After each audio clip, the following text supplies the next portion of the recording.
Welcome back to the podcast, Heal Without Harm. I'm Dr. Clayton Durr, physical therapist, and the one bringing you the truth about the medical system.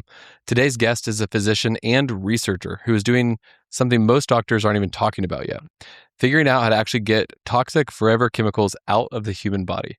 These chemicals are in your cookware, food packaging, drinking water, and likely even your own bloodstream right now as you listen to this. In the conventional medical system, it's barely paying attention. Today, Dr. James Seberger is going to change that, and I'm really excited to get into it. Dr. Seberger, welcome to the podcast. Thank you. Really generous of you. Thank you. No problem.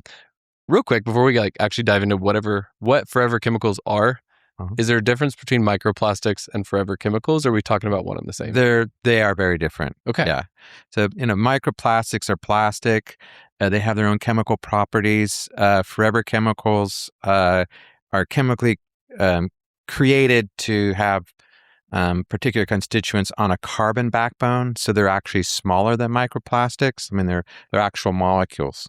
Gotcha. So is there more that you would like to speak on what a forever chemical is, or Sure. is that it in a nutshell? So there's generally two types of forever chemicals. The first are like stain resistant greases, these molecules that are added to furniture.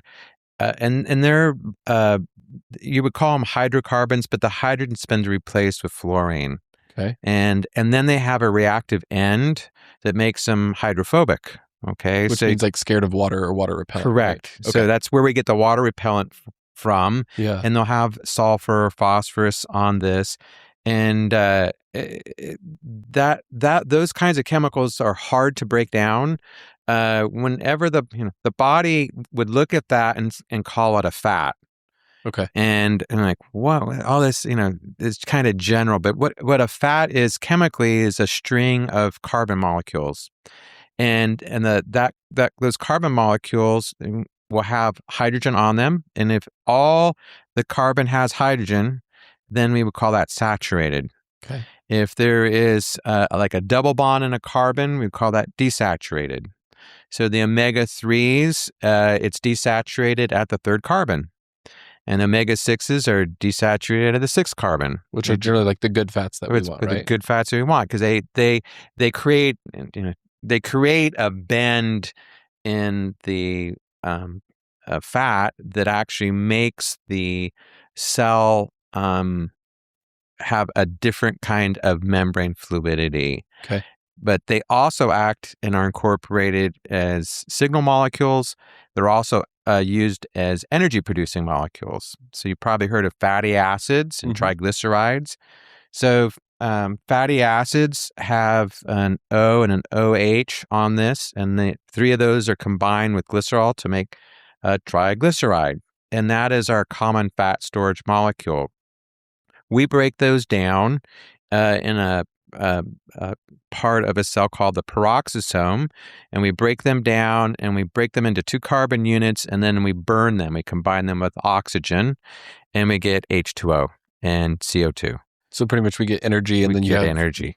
Is the water and the CO2 there essentially the exhaust? They're the exhaust. Cool. So you breathe it out or pee it out. Breathe it out, pee it out. Cool. And the problem with these forever chemicals that have fluorine there and other sort of inert molecules is our enzymes can't metabolize them very well. We somewhat see them as like a fat, but then we're like, Correct. This isn't normal. What's going on? Yeah. So they essentially gum up the system. Okay. And that's also part of the problem with vegetable oils. Some of them will not be able to metabolize by the peroxisomes. Okay. So they're affecting our energy processes.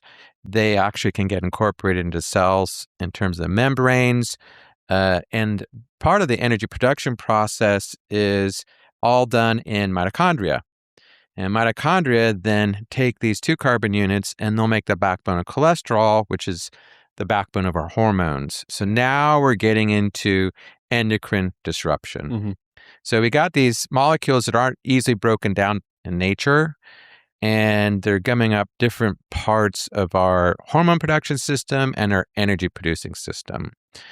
The other type of forever chemical that we commonly speak of is the fire retardants. And these are ring-like structures that have like a benzene ring, or and the ring-like structure means they can absorb energy in terms of an electron, and they absorb energy. Okay. And you have, if you're on a plane, or you're in a vehicle and you're in a crash and it's on fire, you don't want to catch on fire. Yeah. So there's legitimate needs to have molecules that don't that aren't easily ignitable. Yeah. Furniture, for example, clothing, different things in houses. There's legitimate needs to not easily catch on fire. Problem is those ring-like structures resemble also our hormones. They resemble vitamin D. They resemble the thyroid system, and so they're impacting energy production also in the hormone system. So when we talk about these, we've gotten into some details like way down at like the micro level. Yep. But people listening now, you've touched on, like you said, stains. Then you said essentially like furniture protection. So I'm thinking when I went and bought a new couch, and they were like, look, I can pour red wine on here and it doesn't get it. Yep. So they're putting it there. Where are some other examples of everyday life that I may be coming in contact with forever chemicals and not even know? So, foam in cushions. Okay. Right. So, believe it or not, the fire retardant levels are about 25% by weight. Okay. So these are not molecules that are in the tiny milligram amounts. These are like, okay, here's some fire treated foam. It's a quarter of it is fire retardant. Wow. And so these are large volume amounts. So, I mean, I'm sitting on my couch with clothes on, though. Yep. And I'm also just touching it here and there. So, do I really need to be concerned, becomes the question. Yeah, well... or how does it get passed, maybe, is my follow-up. They're mostly inhaled. Oh, right? Okay. So when they let's look at fire retardants in homes. They're it's dust. Okay. And so when people do these experiments, and there's one piece of literature that I cite where they looked at the fire retardants just in dust, and they used levels that we are exposed to all the time, and they exposed rats to these, pregnant rats, and they really had problems with the generation of follicles in female rats. Okay. So they do cause reproductive issues. All right. So it is a problem. Yeah. So, I mean, I've heard sometimes people talk about the air in your house is actually worse than the air outside, even though we once thought like, oh, but I have a filter, so it's going to clean this air. It's going to be better. Is this a piece of that argument on why outside's better? I think so. Okay, yeah, gotcha. I think so. With that being said, I was talking to Courtney, my boss, and somebody who's worked with you before, and he said some person in like high school or college like even made a filter to help with this issue. Can you tell me about that? Well, I don't know about that filter exactly, but filtering is a good idea. Okay. I recommend, and it's always fair to say it depends. Oh, for right? sure. And not make an overbroad generalization. I was talking with a very famous environmental physician, Bill Ray, and I said, "What do we need?" And he says, "We need clean air." Yeah. Yeah. And it's true, right? So we need clean air. And we should be the initial issue is just not have it. Yeah. Right? We should have safe products at home. We should not be worrying that we have to filter our air. I think in the present day we need to filter our air, we need to filter our water. Right? Just basic filters, right? And most HVAC systems were changing the filters. I think, there's also arguments that are emerging. I was listening to a podcast with James Nestor, and he was talking about CO2 levels. And we're like, we actually need windows. We need to be outside. We need fresh air. I think that's all true. Yeah. So I think where my kind of question comes in is, so we're coming into contact with these forever chemicals that potentially weren't weren't something that was present how long ago? Yeah. 50 years ago? 100 years ago? So it's a rise of chemistry. The initial forever chemicals were first synthesized in the 1940s as PCBs. And so these are polycyclic brominated molecules. What was an example of that? They were made as insulators for conductors. Okay. And so when you would see a large cylinder on a pole, right, it was handling high voltage current. If you were to open that up and unscrew the top, you'd find conductors, and inside those conductors would be a liquid and would look like oil. And those would be pure synthesized PCBs that were designed to distribute any electrical charge that came off accidentally. They're designed to cool that conductor. Okay. And perfectly legitimate need. Mm-hmm. The problem is they don't break down. Yeah. And they're fat soluble. Okay. So that type of molecule, and there's been lots written about that. They would load 50-gallon barrels and go out 50 miles from the coast and just throw them overboard. The whole barrel? The whole barrel. Man. Yeah, and there's places in California that they've gone and they've gone down recovery vehicles. And they've looked and they're like, how are these barrels? Yeah, really. And the question is, what should we do with them now? Because we didn't really appreciate their foreverness. Yeah. We didn't really appreciate their effects on wildlife. There's a really interesting book by Theo Colburn, who wrote a book in the 1990s called Our Stolen Future. Okay. And this book, with Dr. Patterson, who's now at Berkeley, actually coined the word forever chemicals. Okay. Endocrine disruptor. Yeah. Right. So Theo Colburn, in Our Stolen Future, really, she was getting her PhD in pharmacy. Okay. And she documented at that time what the literature was showing in the 1980s, the harms of these chemicals. Already. Like it's already been documented way back then. So this is 30 years ago. Mm-hmm. Now, we've had several orders of magnitude of documentation on some of the problems of these molecules. Well, also the molecules are actually probably correct. There's 10,000+ times worse. Like, well, what I would say is like there's more of it at least. Well, what I would say is that Theo Colburn created recognition of the harms, and then these were phased out, right? Okay. Like, I mean, it was actually, like, here's a problem, we need to deal with the problem, and these are bad things, and we stopped producing them. We created something else, Gotcha. And we worried about their disposal. And there's actual documentation able to measure. There's measures showing that they went down over the last couple of decades. Mm-hmm. Part of the issue is now we're looking at some other molecules, the stain-resistant molecules, and now we're like, oh, these guys are baddies. Yeah, we just found a different flavor of bad. Well, and then what happens with some of them is we actually outlaw them. And then industry creates a similar molecule, right? So the longer PFAS chemicals, 8-10 carbons, they've been replaced with smaller next gen, smaller carbon amounts that do similar things.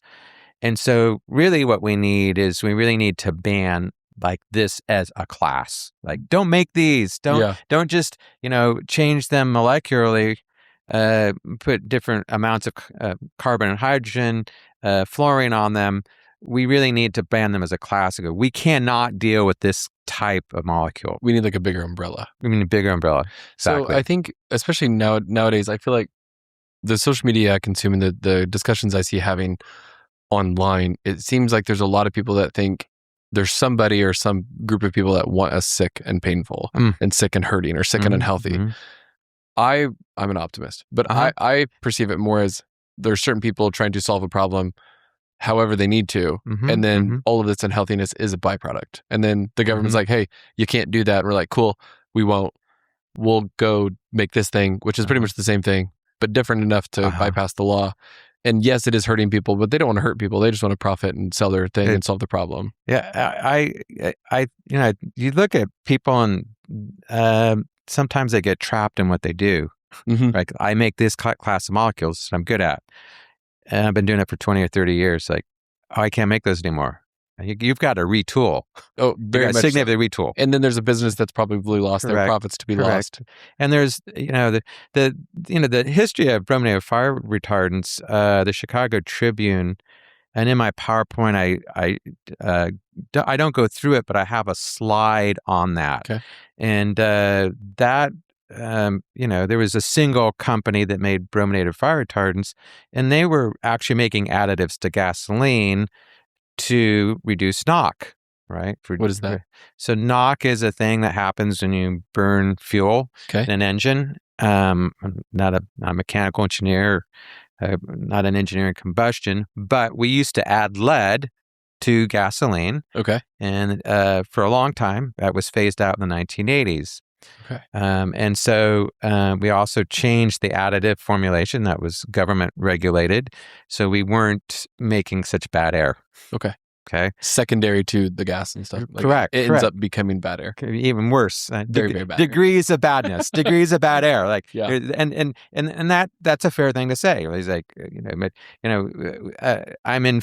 There's everything sort of has a cost. Electrical vehicles. Okay, it takes energy to do that. There's pollutants with that. How do we manage that? How do we make a closed system with that? How do we change CO2 levels?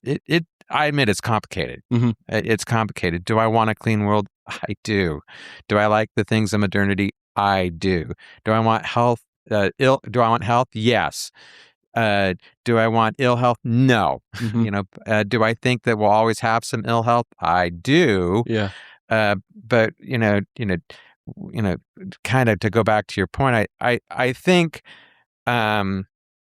I don't think there's a general overall purpose. You can't go to a hospital and say, you guys have all created this disease. And you're like, no. Yeah. People come to us with this disease. Mm-hmm. And you're not going to change like people having fractures, gallbladders going bad. You might change the number of people getting cancer. Mm-hmm. You might change clearly metabolic disease and the disease that's happening with high blood pressures, and that is a good thing. Yeah. Right. So what I would say is the system, and we're part of it. You and I. The system needs to spend some time and get paid some amount of money and create enough value to create health so that we don't have disease. Yeah. But if disease comes, if somebody comes and they had some bad bug from some bad food, hey, I can help with that. Mm-hmm. Right? There's strong medicine that will help that and maybe save a life, maybe save some kidneys. All reasonable. You have to triage the bad while also trying to prevent correct the bad at the same time, for sure. Yeah, that's actually the highest form. Right. Yeah. It's prevention of disease. And looking upstream and saying like, wow, hold on, this is preventable. Correct. There's these people dumping barrels of stuff. Correct. And into all of our stuff. 50, 60 years ago, like, okay, here's our job. We have to get rid of this stuff. And we're just going to go dump it. Yeah. Well, right? I think it's fair to acknowledge that a physicist or a chemist or whoever's making those things for like you said, the conductors, they don't think downstream because like honestly, kind of why would you? That like this chemical that you're making for this purpose is going to have 20 years from now killing all these people of lung cancer. It's like, who would have thought? You know, I get it. And sometimes there's sometimes where you create a product or create something that is solving a big problem. And I've observed that at least in America, maybe worldwide, it's I'm going to solve this problem, and then I guess we'll see if there's any side effects down the road, as opposed to let me prove that it's not going to do all these things before I put it into production. What I would tell you is in Europe, they have a different standard. So Europe is, prove safe. Prove this is safe before actually going into it. And so it's a regulatory environment. And here it's more. And here it's it's prove harm. It's probably safe unless you prove it's harmful. Right. Well, and I would argue that some people are like, well, it's going to take some years. This is probably bad, but nobody's demonstrated that, so we're going to do it anyway. And we followed the law, and that's really disingenuous. It is. And I even heard this one guy say, he's like, if you have a company that can make $10 billion off of something, and then 4 years later they have to pay a $500 million fine, that's called just overhead. That's called business. Yes, right. It's called, I'll take that bet every time. Cost of business. Pay $5 for $100 every single time, I'll take that. And that's like, okay, so the punishment isn't bad enough for like in what you entailed. And you already got your profits and moved on. Yeah, well, think, I'm going to knock on popcorn now. Okay. So we've talked a little bit about, fire retardants, and we talked about their energy and how they distribute energy. So one place that they're purported to be. Are you about to tell me that popcorn's killing you? Yes. Yeah. So, my family, I've got 3 teenagers, and I'm like, you are not getting this microwave popcorn. You are not using these bags. You are, you're absorbing some of these chemicals as a food, okay? And the kind of oil in there, I'm like, no.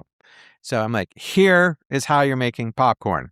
And here's a pan. Is it Jiffy Pop, the foil ones that you just set on your Nope. stove? I just, right. Just remember, you get a little bag of popcorn, maybe from your scout troop. It's in a bag. It's just corn that's been dried, right? It works better if it's in the freezer. You get a pan, you pour some oil in it. You can choose the oil that you want. I choose a healthy oil, heat it up, it pops. That's popcorn. Yeah. And that is better for you, okay, than this popcorn that's made in bags. For sure. And it's more the bag that's the problem there, right? Correct. Not to say that you're microwaving, but that you're microwaving inside of a bag that has some of these chemicals. Correct.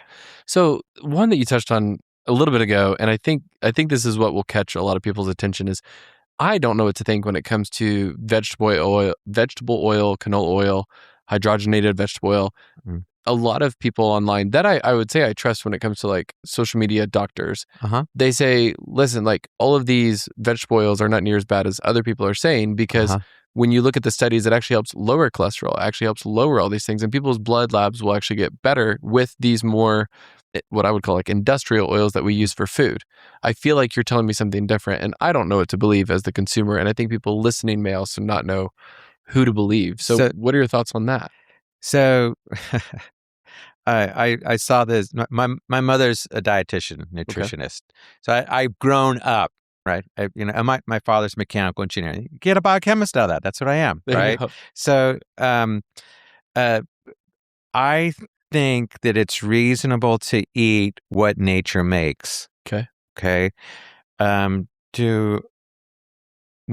don't think that our bodies are made to develop and metabolize things that are synthetic. I would agree. All right. I just like we don't handle bromine and fluorine very well. Okay. Iodine, we do for our thyroid. It's a special class. It's very important. That's why these brominated fire retardants and other chemicals are really impacting energy production. Okay. Because they're similar looking to what we naturally have. Yeah. But it's not what our body deals with. So for me, dehydrogenated vegetable oils, I'm concerned with, because I don't think the saturation process is perfect, and the desaturation process is also not perfect. And you're asking a lot of the dehydrogenases and our peroxisomes to metabolize these things. So we know that, right? We've done studies, and we see that these are a problem. Do I think olive oil, avocado oil, maybe some of the other seed oils are okay? I do. I think that sometimes we use them incorrectly. We heat them up and past their smoke points, and we get to something that's really bad. I do. Okay. Do I think if we cook something, I remember when they showed this, the heterocyclized fats, and take a piece of bacon and you expose it to flame. The heterocyclated fats are very carcinogenic, and they cause double-strand breaks in DNA. And I remember my graduate school years in the 1990s when somebody came from the National Cancer Institute, and they were just aghast at the number of double-strand breaks. I'm like, but we've been eating this for a long time. So what I would tell you is you should be careful. And the foods that we're eating actually then, and this is way off from brominated fire retardants and PFAS chemicals, but I sort of have an ecological view, right? Like we exist in this world with the resources and the foods that we have to live a certain time. And we will pay a penalty ecologically and then pathologically by disease processes when we go outside of that niche. Eat too much, eat the wrong things. Yep, I think we have a penalty. Ultimately, we have disease processes. Do I think we have buffering mechanisms for this? I think we do. Part of the problem with our disease processes is we're not exercising enough or creating enough of a buffer in terms of the nutrient foods that we need. And they might not even be available. So to give some examples, you already said like swapping popcorn from microwaving it in the bag that it comes in and doing something where you're cooking it on the stove where it's just true heat and oil. It's not anything else kind of in there. What are some oils that you would say is probably the cleanest, safest, best choice out there if I do want to use oils for cooking? So cooking, cooking to create heat, air fryer maybe. Okay. Right. But I've heard the same argument there where it's like, but what if it has Teflon all over it and it's like, I worry about that. Yeah. I'm looking at that air fryer going, thinking that too. So high smoke point oils like coconut and avocado are reasonable. Okay. Right. And then also directly derived from nature. Correct. Going back to the other point. Correct. And then olive oils at lower smoke point. Which is somewhere in 400 degrees or something like that. Yeah, you can't turn it on high and when you start getting smoke, like you're going too far. You're chemically changing it, and then that becomes a problem. And we do have a liver, right? And a liver does work to deal with a lot of these things right out of the gate, right? We eat food, it goes into the first part of the small intestine, the duodenum. It's absorbed in the neurohepatic circulation, and the liver deals with it. Liver's a pretty remarkable organ. The problem is some of the chemicals are not metabolizable, are affecting the liver's function, and the liver needs a certain amount of nutrient in order to do its job. So we have nutrient poor, toxic, overburdened liver, we have an issue. What would an example of that be? Like non-alcoholic fatty liver disease. Gotcha, yeah. Right. Just which would normally be caught on a normal blood lab at that point, correct? You'll start to see elevated liver enzymes. Okay. Right. Yeah. Very low. Normally are 30 to 40. You might start to see them 70, 80, or 100. Okay. Okay. And with time, then we get something called, the old name was NASH, non-alcoholic fatty liver disease, but now we associate with metabolic non-alcohol liver disease.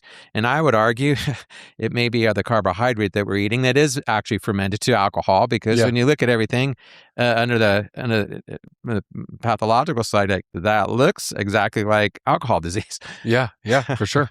Well, like you were kind of notioning towards, let's bring it back towards these forever chemicals and the fire retardants and things like that. You mentioned places that we may find them is in it sounds like anything that's insulated, whether it be a couch cushion, a stain resistant thing. I think on your PowerPoint that I saw, there is, of course, like your classic, fire extinguisher and things like that. Is there anything else that you would want someone to keep eyes out for that they could potentially just make little decisions in their home of getting rid of this and bringing in that? So fire extinguishers, what I would say is some contain water, some contain CO2. Okay. And those aren't bad. It's the firefighting foams that have been used to put out fires by the military and by our services. And some of our most toxic places are military bases that use firefighter foams in decades past, and some of our most exposed people actually were those firefighters that were in the military and firefighters, civilian firefighters. Yeah. So that's an important consideration. When people look at, is this a problem? There's a couple of questions. You say, just because it's a horrible toxin, do we have exposure? And like, no, it's over there in this factory and we can get rid of it. Or it's a byproduct and we get rid of it. So you have toxins, but then you have to exposure, right? So these for the firefighters, these are people who that was part of their job. And there's lots of exposure to these chemicals. I may never get exposed, relatively speaking, but they're doing it every third day of the week. Correct. Now there are places in the country that have been identified, and my PowerPoint does have a map of that. Mm-hmm. And because we're in Kansas, have a map of that, and the Kansas Department of Health and Environment actually has gone out and assayed water, and they've actually assayed fish because it gets concentrated in fish, and that's part of the problem. And I've been to the water treatment plant, my little part of Wichita, and looked at that. And what they tell me is they're measuring, but the levels peak, right? Depends upon the outflow, depends upon industry dumping or the outflow of that industry. So it's periodic, it's not constant. And then it can get concentrated in sort of the remains of the waste disposal, and we call that leachate. Okay. And so that concentration is part of the issue, right? So it lasts a long time. These are fat soluble molecules, and they're working their way up the food chain. Well, it sounds like, honestly, you're painting a pretty big nightmare of so I'm just somebody listening on my drive to work. What the hell am I supposed to do?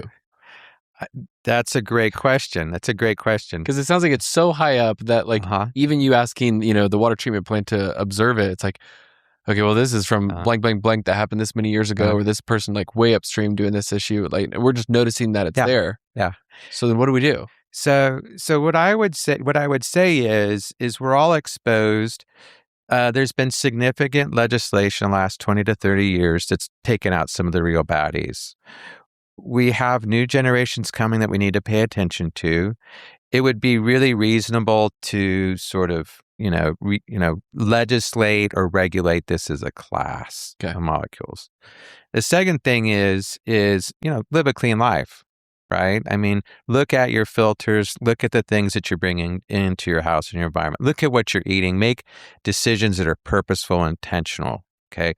I have patients who are actually getting blood tests of these molecules, and they're at the safe level, okay?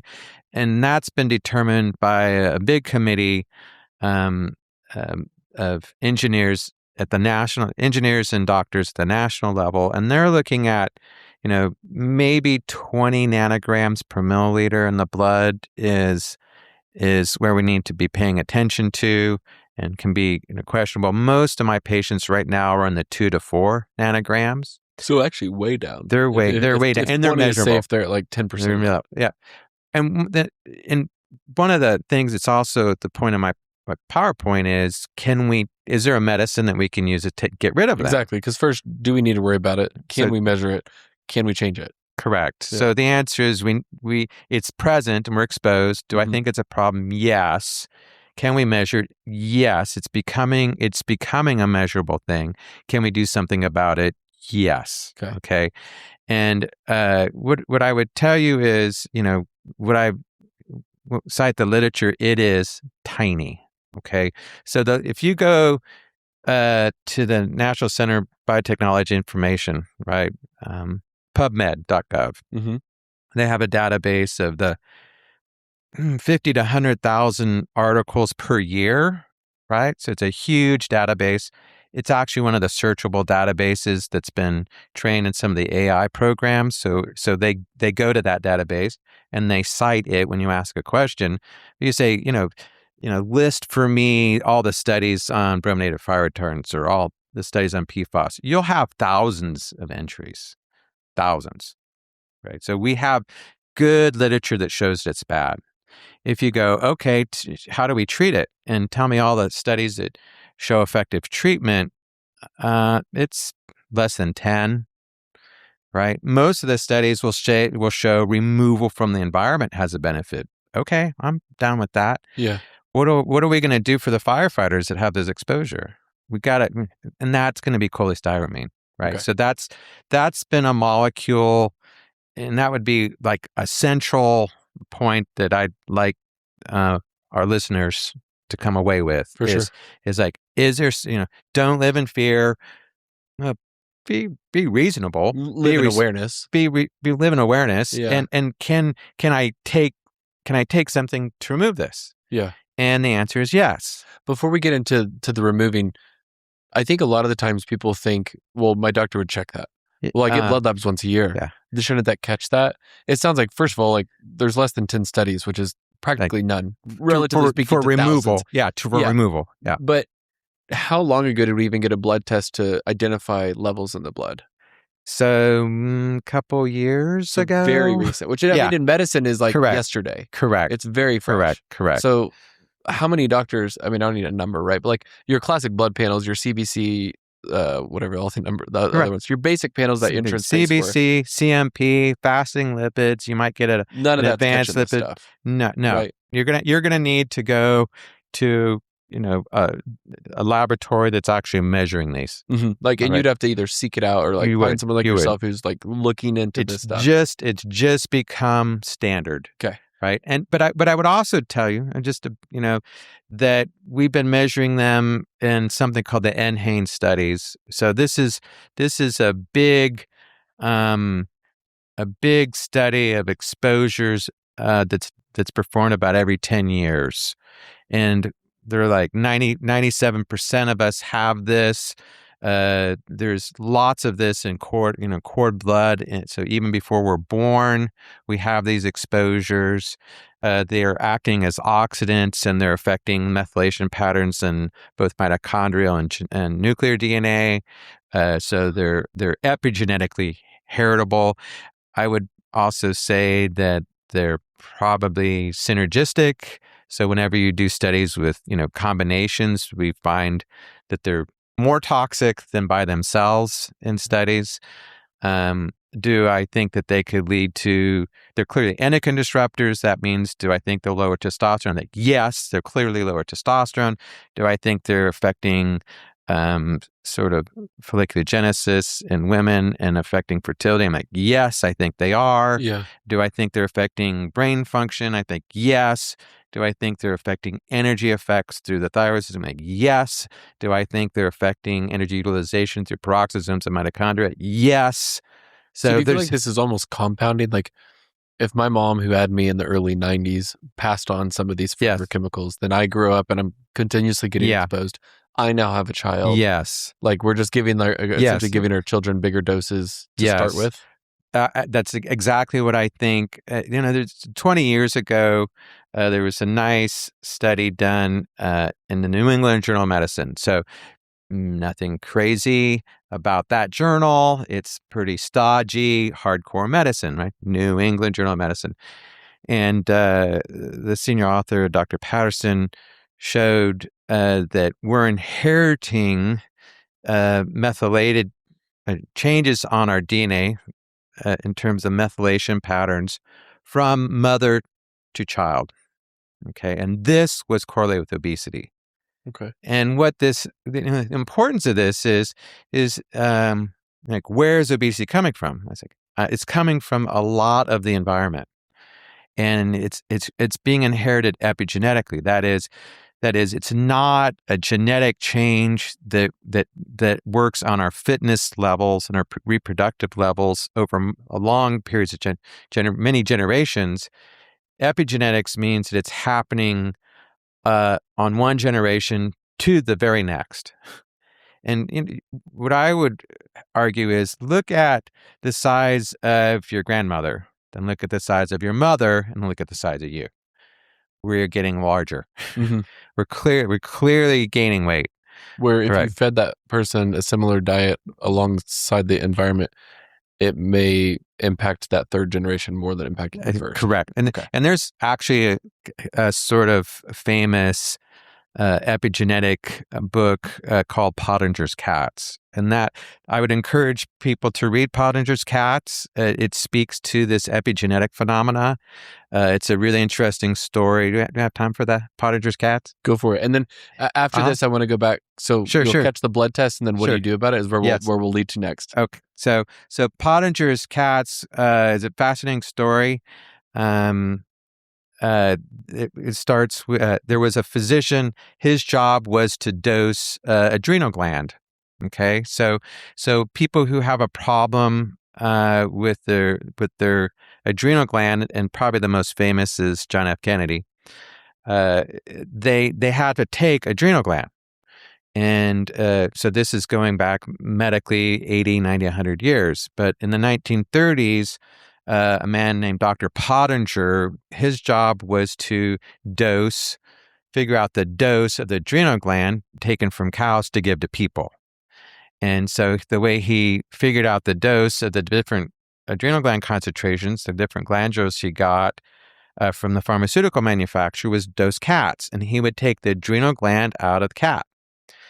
And so he actually was also a cat breeder. Yeah. And so what he recognized is if you gave the cats cooked milk and cooked food, they degenerated.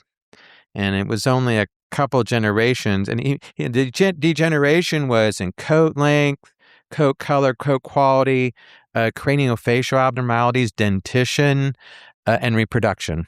So I just want to say this back to you. So through breeding the cats and watching generations of cats go down, if they cooked their milk and cooked their food, they actually got worse genetics along the way. Correct.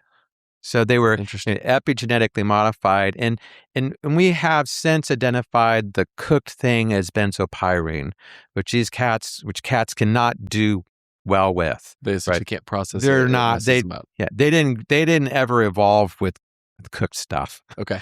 Right. So they need to eat raw. Right. But what was important is the cats' reproduction rate went down. They would have litters, 8 to 10, then 6 to 8, and 4, and then nothing. And so they really, the food that they were eating was leading to their extinction. Like quite directly. Over very quickly, multiple generations. Yeah. Right. I've outlined, I think it's happening to us, actually. Yeah. Right. I've outlined a book to write because I think it's actually really critical that we understand the effects of these chemicals, because there's epigenetics this is how they're affecting us, is epigenetic modification. Obesity is in many cases a result of this. I was going to say, I believe. Is obesity a byproduct or is it a cause? I think it is. Like a byproduct. It's just another representation. I think it's, and my interpretation of obesity is short-term gain for long-term cost. So when you're a larger person, your fitness level goes up. You're able to grab more resources. But we've observed since the 19th century an inverse relationship with size and longevity. So the larger you are, the shorter your life. All right. And we see that with the obesity is the larger people and they live less long lives. Like a direct. And we see that as insulin resistance, and we see as hypertension, coronary artery disease. Well, I think that's epigenetic modification. It's a stressful environment that's causing us to become larger for gain. Yeah, absolutely. That's interesting. It is interesting. It is interesting. I mean, he was able to complete like what would normally take well, first of all, you can't do that on humans, right? But to fast forward through generations of reproduction in cats, you can do that in probably a matter of years, where to watch that on the human level, as we're literally witnessing, it's been 70 years, 80 years to watch. Well, we're using companion dogs now, right? So there's a big project called the Dog Aging Study. It's about 50,000 dogs, and in different groups doing lots of measurements. My dog is in this group, and every year I have to send in vet records and actually test my dog's cognitive function, which is fascinating to do. So it's like, okay, here's the food. I'm gonna count to 30. You remember where it is? Yeah. My dog's not declining, right? That's wild. But it's keeping track. But my dog's a Great Dane, one of the largest dog breeds, and she's gonna live 7 or 8 years. Yeah. Right. It's just that's so she's Their an life important dog, right? Mhm. So the advantage of studying dogs, just like cats, again, is we can actually get information. And my dog is in my environment, Mhm. right? Yeah. Directly in my environment. Same fire retardant, same. So same idea. Is that also Yep. why generally we see like cats and dogs getting like these weird cancers that debatably weren't theirs because we're also the ones feeding them like these manufactured foods? It's like one of the leading types of cancer in Nebraska is non-Hodgkin's lymphoma, right? And it's like, why is that? It's in the water. What's the leading cause of death for dogs in Nebraska? It's non-Hodgkin's lymphoma. Wow. Yeah. So the writing's fairly well on the wall. So we should learn. We should Mhm. actually do a non-Hodgkin's lymphoma study in dogs in Nebraska. Yeah. To understand that. I mean, it's just a little aside. I mean, I went to medical school in Nebraska, but if you want the variations of lymphomas, you send it to Nebraska. Interesting. And the yeah. pathologists there are specialists in lymphoma. For sure, because it's like all they because see. it's what they have, and so something's going on there. Yeah. So Right. don't live in Nebraska. No, Well, I'm just joking. it speaks to the environment. It speaks does. to our It goes niche to show and that quite well. environmental causes of our illness. Mhm. Right? I mean, I also saw that there was a documentary on all the centenarians, the people who live over 100. There's a story about the guy who had cancer here in the U.S. was like, I'm going to go live with my family in Italy. Moves to Italy, lives the Italy life, and literally like cancer went away. He lived like decades more. And it's just like, interesting. Yeah. Interesting for sure. Okay, let's go back to the PFAS and everything. We now know that there's a measurable test. You can tell me if you were to take my blood, do the test, here's how much you have in your blood. Yep. You realize like, Clayton, you're over 20. You have too much. Yeah. What do I do about it? So identify the sources, filter your water, carbon filter. I do want to ask about that. I'll come back to the question though. Filter? But also really I put you on cholestyramine. And what is that? Is that a pill? Is that a powder? Is that a drink? So this is a powder that you mix with water. Its technical name is it's an ion exchange resin. It's a very interesting type of molecule. They have pill forms, cholecystyrene and cholestyramine. So you can take pill, and I have some patients take that. And if you do have PFAS poisoning or brominated fire retardant, call me. Right? Yeah. I can do phone consults. I'm happy. The safe medicine is FDA approved. It was FDA approved to lower cholesterol, hyperlipidemia. And so you can, it's a nice thing about medicines. And I use herbs, use other things, use breathing for blood, do lots of things in addition to medicine. Medicine's many times not the only way, but sometimes it is the only way. Right? So, it depends. Yeah, there's right? natural ways to do certain things, and sometimes you need the big guns. But we have, if you have pneumonia, right, you get an antibiotic for that pneumonia. Yeah. Right? Meningitis, bacterial meningitis, get the right treatment for that, right?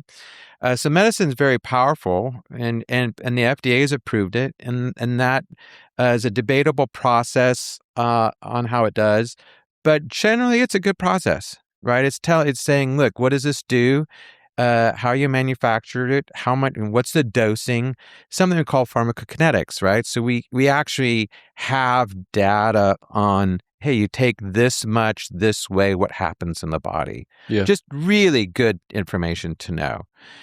One of the drawbacks of these medicines is they will bind to other drugs, 140 other drugs it'll bind to. So if I was taking cholestyramine and taking one of these other drugs, there may be interactions? Correct. It would remove it. Oh, like it would clear that drug? It would clear out that drug. Gotcha. All right. At the same time, it would bind to it. So you have to sort of stage, take cholestyramine on an empty stomach and wait an hour and then take your other medicines. Okay. Right. Am I taking cholestyramine forever? Am I taking it for a bout like an antibiotic would? No, well, so it's interesting. And again, in the PowerPoint, there was a study done in Australian firefighters, and they actually have kinetic data that show these were men and women who had elevated levels of these PFAS chemicals, and they took cholestyramine for like up to 400 days. which is over a year. More than a year and a half. Yeah. Okay. And what they showed is the levels went down fastest initially, right? So they dropped by half in the first 3 months. Wow. Okay. And these were not stringent cholestyramine drinkers, right? They were taking it. And we usually prescribe it once a day, but I think of a dose as a container, right? It comes as a powder. It looks like Gatorade, right? Kind of tastes like Gatorade. There's a nice little tasty. A lemon, orange flavor. The new formulation dissolves more easily than the older formulations, which tend to be clumpy. People who don't mix it with enough water or juice, it comes out very much like a slurry and gunky. Gotcha. So you need to take it with water, right? And I take mine, and I think I love that it's binding these things, and I'm going to poop them out. Yeah. So the cholestyramine is a very long chain molecule that has a charge, an anion charge on it that will bind to other opposite charges, and it will bind fat soluble things. So it binds fats, right? So it binds these chemicals, and you poop them out. And I did in a little work in my office before COVID, right? COVID did very disruptive, fair to say, for the world. But I took 10 patients. We measured their levels. The two highest patients, one patient had 10 times the average level. The next patient had 4 times the average level of the 10 patients. And I gave them cholestyramine, the highest level. And we were measuring brominated fire retardants. And in 4 months, it dropped at 90%, taking it every day. And I measured the patient's cognitive function, and they were 22%, had 22% better memory. Which I do want to have you on a future podcast to talk specifically about cognitive function. Sure. I enjoy your ability to measure cognitive function instead of he's smart, that person's not. To actually put measurements to it. Yeah. But that's wild that not only, it would track, right, with everything you're saying. When you clear out these toxins from the blood, the cognitive function is ability to go up. It's not, we would, what I would tell you is, again, in those 7 studies, they were really seeing if they could be, remove them or not remove them, how much they were removed, how fast they were removed, what it took to remove them. Fair, important information. Really, the next question is, okay, does it really matter? Does it change their life? Right, yeah. Right. And my other patient with the 4 times the average amount, her period was every 35 days. So she had PCOS, and when she took the cholestyramine, it became regular, 28 days. And I would argue that it was removing the brominated fire retardants, probably other things. Did it have effect? It had a huge effect. Absolutely. Was it acting to remove an actual endocrine disruptor? Yes. Mm-hmm. And so I think the next level of study is to use these medicines on exposed populations and actually demonstrate testosterone changes, hormone changes, thyroid changes, cognitive function changes. Yeah. So to help finish today out and give people tactful takeaways, should everybody listening just go get this thing tested? Go get, I don't remember what you said, they're specifically testing in the blood, but should everybody get this? What would be the next step of, while you've piqued my interest and I want to know if I'm suffering from something? There's groups of people I think should be tested. Who would those be? So those are exposed populations, like firefighters, right? Manufacturers in different companies. And I go through that also in my PowerPoint. Yeah. So manufacturers and users of these chemicals should be tested. People that live around maybe military bases should be tested. Okay. Maybe people who are around a lot of fire retardants, like the military, because they're in equipment that is needs to not blow up and burn. Yeah, that should almost be like a standard of care for those individuals. And then, so that group. I think women of childbearing age, right? Should just almost proactively go get a check. 18 to 40, right? And you're going to have, go get tested and then consider taking a course of this, maybe for 3 or 4 months. Yeah. To lower these chemicals, because lowering them means you won't pass them on. For sure. All right. And or right. you have a better chance of conceiving a child healthily. Right. Yeah. There was a group of farmers in Northern Europe that were dealing with this leachate and distributing it around, and they had high levels. And they and this was an important study. They were the first large study, matched controls, crossover trial with a washout that clearly demonstrated, and they took cholestyramine 3 times a day for 12 weeks. It's like a triple dose. Yeah, so a huge amount. And they lowered their levels 60%. Wow, yeah. So they had high levels, and these are blood levels. Mm-hmm. Okay.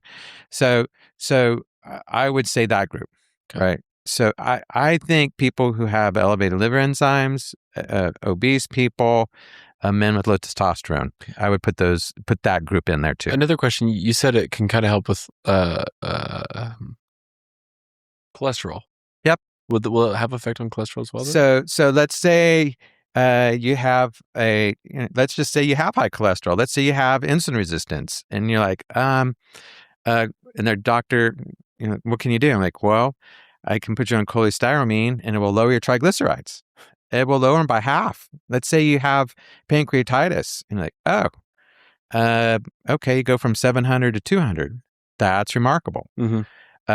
And so we use that as a medicine all the time. Let's say you're insulin resistant, your hemoglobin A1C is 9. It'll go to 7. Dang. Right? So it will lower it on average, 2. So that's pretty fascinating. So is it being used that often for those though? I use it a lot in my patients for their hypercholesterolemia and for their insulin resistance. And is that going, if you're using it for that, is that... It's approved by the FDA. I'm just being a good doctor. Yeah, no, and the reason I ask is selfish. I actually found out I have high cholesterol. I lost 20 pounds. I've always lived what I would say is a healthy lifestyle, but took it more serious, lost 20 pounds, continue to do cardio, and cholesterol stayed the exact same. So if I came to you, decided to go ahead and go on cholestyramine, do I take it indefinitely, or is that another, like you take a tub and then you may not have to take it again for cholesterol? So I have not found that to be the case. Okay, it may be it's constant. And because it will also remove and abstract the fat soluble vitamins, A, D, and K. Okay. Right. We need, you have to take that in addition. So you need to replete.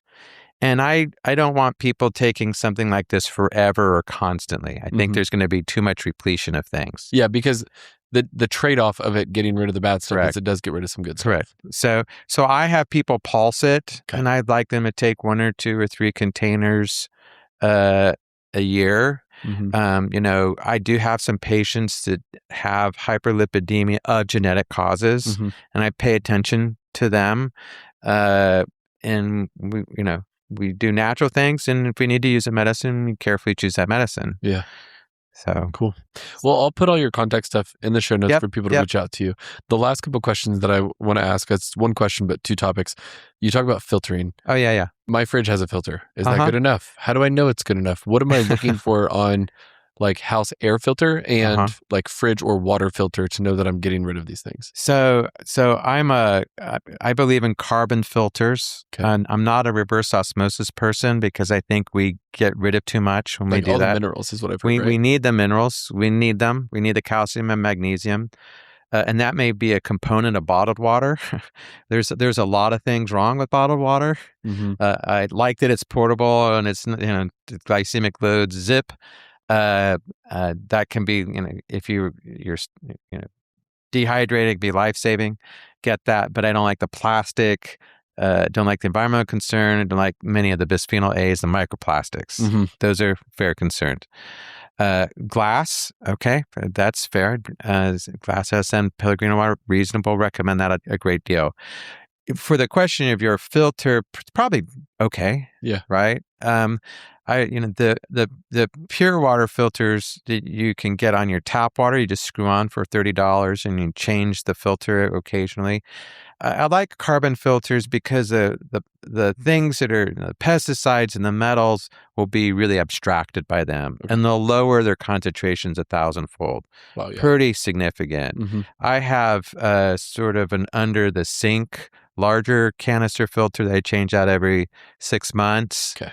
it's just a larger system, and I have a water filter on my shower water, and what you'll feel is amazing difference. And you're like, what was I washing in? And you won't have the scum on your shower, so the cleaning is easier. That will be building up. Yeah, because so that's the other component of water, and cooking water clearly should be from the sink and filtered as well. And then any specific things on air filters before we finish out? Air filters I know less of. Okay. Their air filters come as something called MERV. Yeah. And so I put too high on MERV, and I had problems with my HVAC system. Yeah. In Nebraska in the winter. Like, what? There are different qualities of air filters.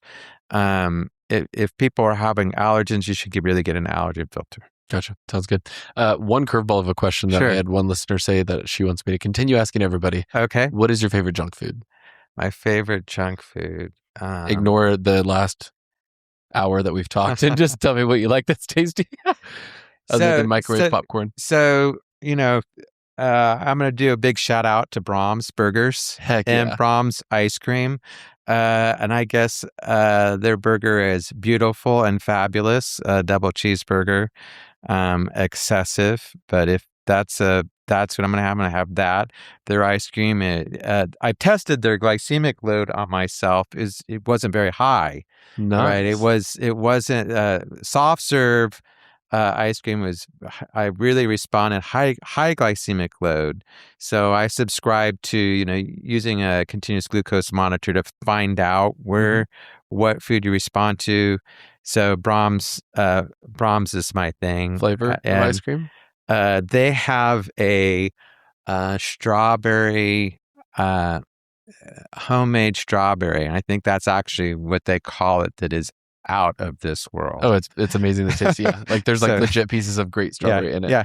I know what you're talking about. Yeah, it's like ice cream. Yeah. It's like ice cream. Yeah, it's great. So that's awesome. I don't know if that's so bad. I probably wouldn't call it junk food, honestly. Right? Well, you heard it here. It's doctor recommended and not technically ice cream. So is there anything else that you would like to leave the listeners with?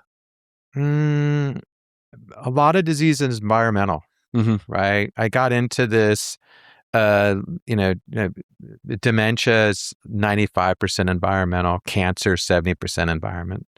The other component of it is of the environment is our psychological stress, and it has to do with some really interesting work. It sort of funnels to the mitochondria. So we integrate cortisol effects through receptor function in the mitochondria. And Doug Wallace at Children's Hospital Philadelphia, greatest mitochondriologist alive, I'll give a shout out to him, done a lot of work. It really shows that stress and chemicals, which are very different things. We don't think here's chemicals, they're molecules. Stress is ephemeral, right? And in our practice with EEG and QEEG, we're able to measure heart rate variability, begins to measure effects of stress. Yeah. So we're beginning to have that integration, and they're synergistic. Also, this is from Theo Colburn's Our Stolen Future. There's a chapter in which they had mice, and they ran a maze, and then they exposed the mice to like a stand-up owl, stress, and they didn't do as well. Then they had the mice run a maze, no owl, and they had a chemical noxious odor. Didn't do as well. Then they combined the two. Really super worse. It was synergistically bad. Yeah, 1 + 1 = 3 on how much it took away from Correct. And you have to be able to offer an explanation. They're all found in mitochondria. It's the mouse was able, and we are able to deal with a certain load, but at some point we can't, and so we have this effect. For sure. Right. So those are really important concepts, I think. But I saw a patient before I came. She was doing neurofeedback with my wife. doing diet things, doing the supplement things, doing the medicine things, really getting a good result. Because it took everything to get there. Yeah, I've seen that for sure. Well, cool. Like I said, I'll have you on again to talk about cognitive stuff, because I think a lot of people here not only want to heal the bad, but they want to performance enhance of some sort. And so we'll have you back on for that. And I also want to have a talk with your wife as well with the neurofeedback stuff. So I'm glad you dropped that.